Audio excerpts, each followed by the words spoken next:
오늘 우리들에게 주시는 하나님의 말씀은 예레미야 32장 6절에서 15절까지 말씀입니다. 예레미야가 이르되 여호와의 말씀이 내게 임하였느니라 이르시기를 보라 내 숙부 살룸의 아들 하나멜이 내게 와서 말하기를 너는 아나돗에 있는 내 밭을 사라 이 기업을 물을 권리가 내게 있느니라 하리라 하시더니 여호와의 말씀과 같이 나의 숙부의 아들 하나멜이 시위대들 안 나에게 와서 이르되 청하노니 너는 베냐민 땅 아나돗에 있는 나의 밭을 사라 기업의 상속권이 너에게 있고 물을 권리가 내게 있으니 너를 위하여 사라 하는지라 내가 이것이 여호와의 말씀인 줄 알았으므로 내 숙부의 아들 하나멜의 아나돗에 있는 밭을 사는데 은 70세겔을 달아주되 증서를 써서 봉인하고 증인을 세우고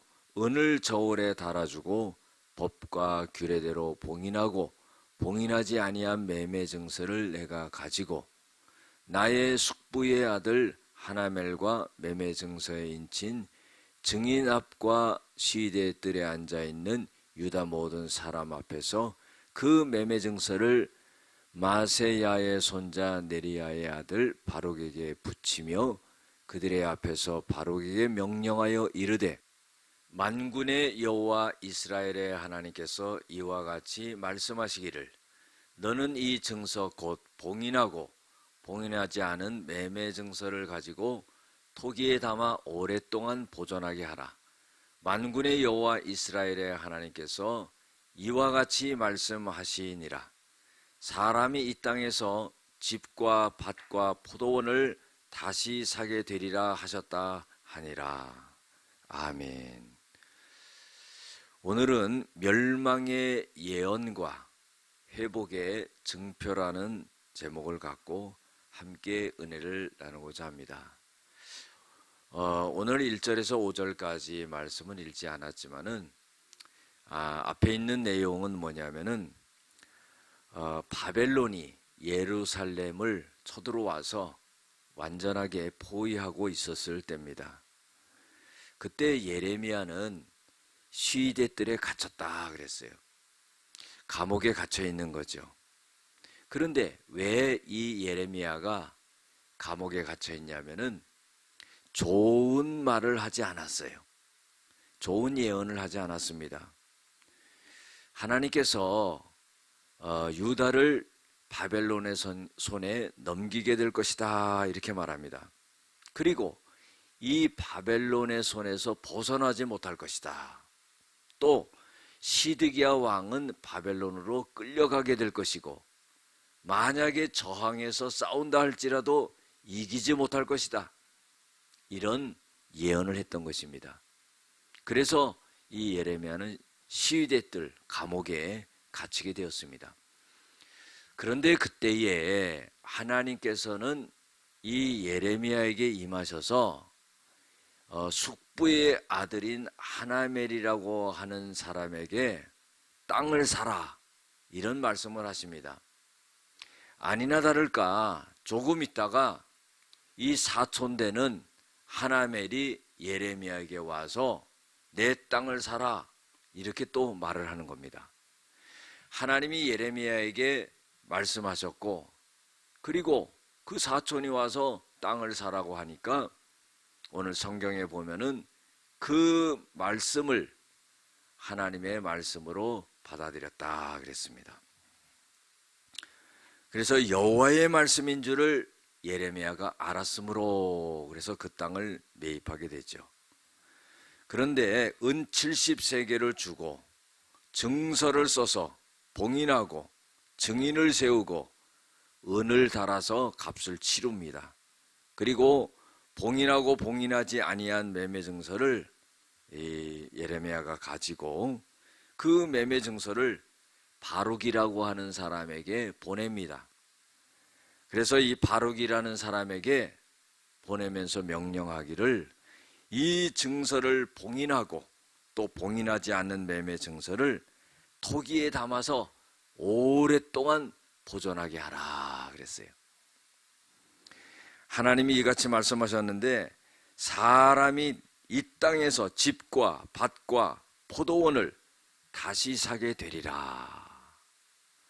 이 말씀은 뭐냐 하면은요, 지금 포로로 잡혀가는데 땅을 살 이유가 없죠. 그런데 하나님이 땅을 사게 하는 이유는 뭐냐면은 이스라엘 백성들이 다시금 포로에서 돌아오게 하신다 하는 그 증거가 된다는 겁니다. 그래서 그 매매 증서를 오랫동안 보존하게 하기 위해서 그것을 갖다가 토기 항아리에 담아가지고 땅속 깊숙이 묻어둔다 하는 겁니다. 여러분들, 오늘 말씀 속에서 하나님이 우리에게 교훈을 주고 있는 것은 뭐냐면은 첫 번째로 하나님의 말씀을 증거하는 자들에게는 고난이 따른다 하는 거예요. 예레미야가요, 거짓말을 한 게 아닙니다. 올바른 예언을 한 거지요. 그런데요, 왕과 백성들이 듣지 않았어요. 그래서 어떻게 해요? 이 예언을 받아들이지 않습니다. 그래서 예레미야가 감옥에 갇히는 그 고난이 따르게 되었다는 겁니다. 여러분들, 우리가 복음을 전할 때, 쉽게 말해서 예수 믿지 않는 사람에게 예수 믿으세요 할 때 고난과 어려움이 따른다는 겁니다. 그때 그것을 잘 감당해야 된다는 겁니다. 두 번째로 주시고 있는 교훈은 뭐냐면은 하나님의 말씀을 듣고 행할 수 있어야 된다 하는 거예요. 여러분들, 믿음이 있다는 게 뭡니까? 하나님의 말씀을 잘 들어야 되는 거예요. 순종해야 되는 거예요. 그 다음에 어떻게 해요? 그 말씀을 따라서 행해야 되는 겁니다. 그래서 야고보서 2장 17절과 26절에 보면은 행함이 없는 믿음은 그 자체가 죽은 것이다 그랬어요. 영혼이 없는 몸이 죽은 것 같이 행함이 없는 믿음은 그 자체가 죽은 것이라 그랬어요. 그렇기 때문에 하나님이 말씀하시면은 우리는 그 말씀을 듣고 행하는 단계까지 가야 된다는 겁니다. 세 번째로 주시고 있는 교훈은 뭐냐면은 하나님은 회복시켜 주시는 분이다 그런 거예요. 이제 포로로 잡혀가요. 70년의 세월을 견뎌야 됩니다. 그런데요, 소망이 없으면은요, 그 70년의 생활을 견딜 수가 없어요.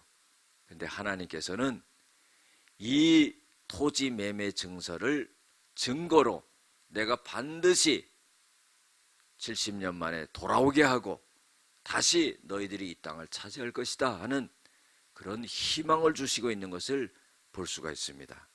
여러분들, 우리가 살아가면서요, 우리가 굉장한 고난과 어려움과 문제 속에 있다 할지라도 하나님은 우리에게 소망을 주시고 하나님은 우리에게 힘을 주시고 하나님은 우리에게 회복의 은혜를 베풀어 주시는 하나님의 것을 믿으시기를 바랍니다.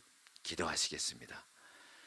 사랑과 은혜가 많으신 아버지 하나님, 하나님이 우리의 잘못과 죄악으로 우리를 하나님 징계하실 때가 있지만은 하나님은 또다시 우리를 회복시키시고 끌어안아 주시고 우리를 붙들어 주시는 하나님의 것을 믿습니다. 우리의 삶 속에서 잘못한 것을 우리가 회개하고 하나님 앞에 돌이키고 다시금 하나님이 회복시키시는 은혜를 받게 하여 주시옵소서. 예수님의 이름으로 기도드렸습니다. 아멘.